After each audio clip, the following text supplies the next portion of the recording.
नमस्कार. आजच्या या व्हिडिओमध्ये आपण टी-आर-टी-आयचे जे ऑनलाईन ॲप्लिकेशन आहे, तर ते ऑनलाईन ॲप्लिकेशन करायची जी डेट आहे, तर ती क्लोज झालेली आहे आणि त्या ठिकाणी बऱ्याच विद्यार्थ्यांचे जे ॲप्लिकेशन आहे, तर ते त्या ठिकाणी अप्रूव्ह झालेले आहे आणि बरेच जे विद्यार्थी आहेत त्यांचे जे ऑनलाईन ॲप्लिकेशन केलेले होते, तर ते त्या ठिकाणी ज्या काही त्रुटी होत्या, तर त्यांच्यामुळे जे ॲप्लिकेशन होते, तर ते त्या ठिकाणी रिजेक्ट झालेले आहे.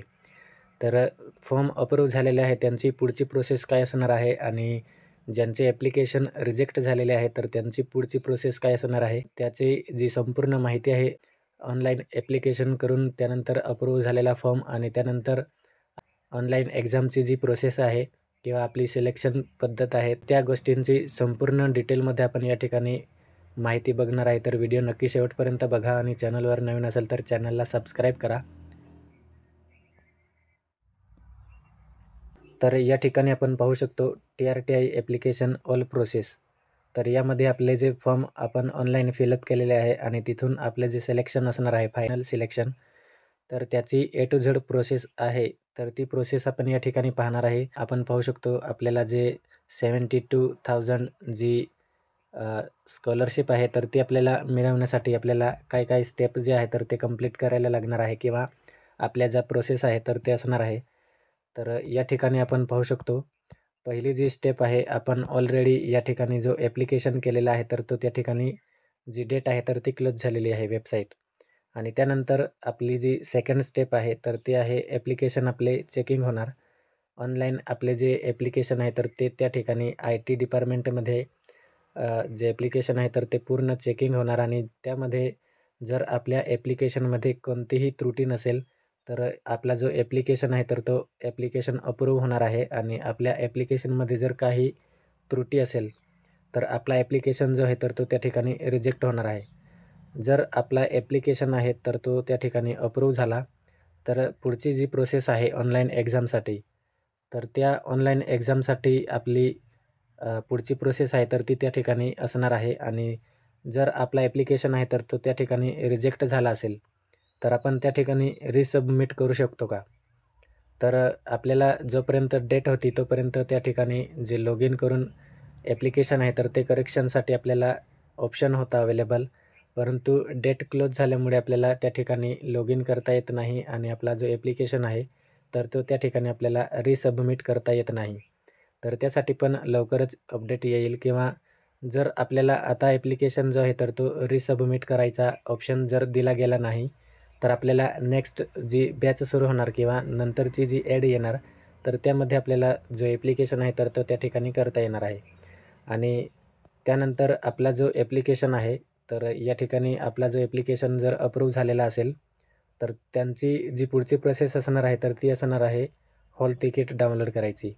तर तुमची जी डेट आहे, तर ती एक्झामची डेट पडल्यावर तुम्हाला 5 ते 6 दिवसाच्या अगोदर त्या ठिकाणी हॉल तिकीट अवेलेबल करून देण्यात येणार आणि त्यानंतर आपली जी सिटी असेल, आपली जी एक्झाम आहे, तर ती कोणत्या सिटीमध्ये आपल्याला अरेंज करण्यात आलेली आहे, तर त्याची सिटी आपल्याला त्या ठिकाणी बघायला ऑप्शन येणार आणि त्यानंतर फायनल हॉल हॉल तिकीट जो आहे, तर तो आपल्याला 5 ते 6 दिवसाच्या अगोदर आपल्याला डाउनलोड करता येणार आहे. त्यानंतर आपली जी ऑनलाईन एक्झाम आहे, तर ती ऑनलाईन एक्झाम त्या ठिकाणी असणार आहे. तर आपण ज्या स्कीममधून ॲप्लिकेशन केलं असेल, म्हणजेच पोलीस भरतीचा फॉर्म असेल किंवा पी-एस-आय असेल, एस-टी-आय असेल, तर अशा प्रकारच्या ज्या एक्झाम आहे, तर त्यांच्यासाठी आपण ॲप्लिकेशन केलं असेल, तर त्यांच्या फॉर्मॅटनुसार जी किती मार्काची जी एक्झाम आहे, तर त्याची त्या कोर्सवर आणि त्या एक्झामचा जो सिलेबस असतो, तर त्याच्यावरती तुमची जी ऑनलाईन एक्झाम आहे, तर ती त्या ठिकाणी घेण्यात येणार. आणि जर तुमचा जो ॲप्लिकेशन आहे, तर तो अप्रूव्ह झालेला असेल किंवा तुम्ही ॲप्लिकेशन ऑनलाईन केलेलं असेल, तर त्यासाठी तुम्हाला जर नोट्स पाहिजे असेल, तर आपल्याला त्या ठिकाणी कॉन्टॅक्ट तुम्ही करू शकतात. आपला जो मोबाईल नंबर आहे, तर याला तुम्ही WhatsAppला कॉन्टॅक्ट करू शकतात आणि त्या ठिकाणी ज्या नोट्स नोट्स आहेत, तर त्या ठिकाणी आपण प्रोव्हाईड करत असतो. त्यानंतर जो सेकंड लास्ट ऑप्शन आहे, तर तो त्या ठिकाणी आहे कट ऑफ. तर कट ऑफ त्या ठिकाणीला किती मार्क्स आहे, तर ते आपण घेतलेले आहे त्या एक्झाममध्ये. तर त्यानुसार त्या ठिकाणी कट ऑफ जे आहे, तर तो लागणार आहे.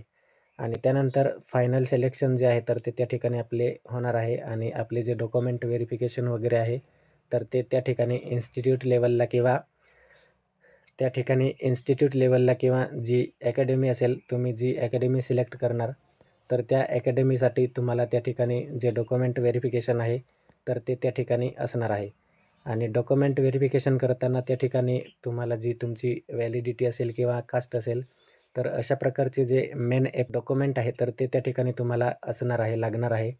तर अशा प्रकारची जी स्टेप आहे ऑनलाईन ॲप्लिकेशनपासून तर सिलेक्शनपर्यंत TRTI थ्रू, तर अशा प्रकारची अपडेट होती. तर आय होप आपल्याला जी डिटेल आहे तर ती या ठिकाणी समजली असेल. बऱ्याच विद्यार्थ्यांची कमेंट होती, की माझा फॉर्म अप्रूव्ह झालेला आहे किंवा रिजेक्ट झालेला आहे, तर त्याची पुढची प्रोसेस काय असणार आहे?